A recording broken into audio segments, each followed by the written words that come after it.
1600 years ago, a Roman scholar sat down to name the great powers of his world. He counted four: Rome, Persia, China, and a kingdom most people alive today have never heard of.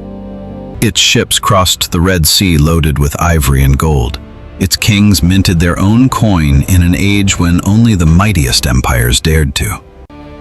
This is the story of Aksum, a kingdom that changed its soul forever, and a fall so complete, the West simply forgot it had existed.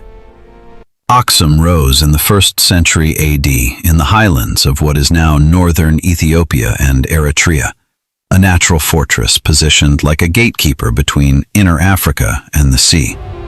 Its lifeline was the port of Adulis, tapped into one of the busiest trade corridors on Earth, linking the Mediterranean to India. Ivory, rhinoceros horn, and gold flowed out. Wine, glassware, and iron flowed in.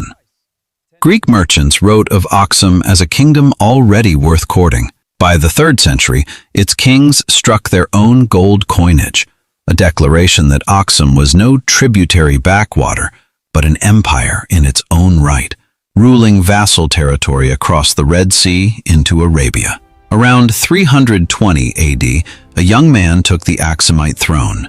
His name was Ezana. He would leave behind the single most important transformation in the kingdom's history.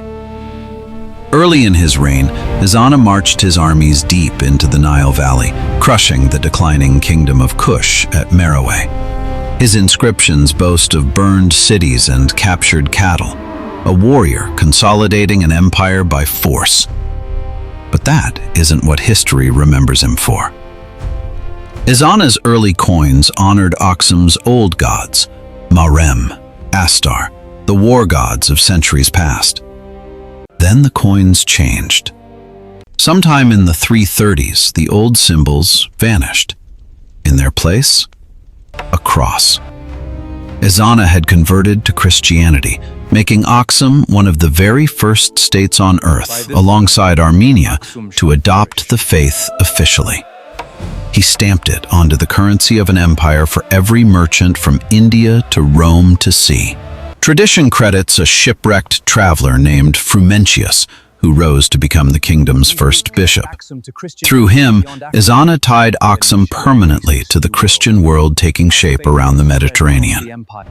This same era saw the raising of the great stelae, single-block granite monuments over 100 feet tall, among the largest ever quarried by any civilization on Earth. Under Ezana, Aksum stood at the height of its power, a Christian empire bridging Africa and the wider ancient world. For 2 more centuries, Aksum thrived, minting gold, silver, and bronze coin alike. In the early 6th century, King Caleb launched a naval invasion across the Red Sea into Yemen, Aksumite power reaching further than ever before. It must have seemed to those living through it that this dominance was simply how the world worked. Empires rarely see their own ending coming. No single blow destroyed Aksum. It was worn away. In the 7th century, Islam emerged from Arabia, and within decades, Arab fleets came to dominate the Red Sea trade Aksum had relied on for 500 years. Adulis, its vital port, declined and was abandoned. At the same time, centuries of intensive farming exhausted the highland soil, while shifting climate patterns may have cut crop yields further.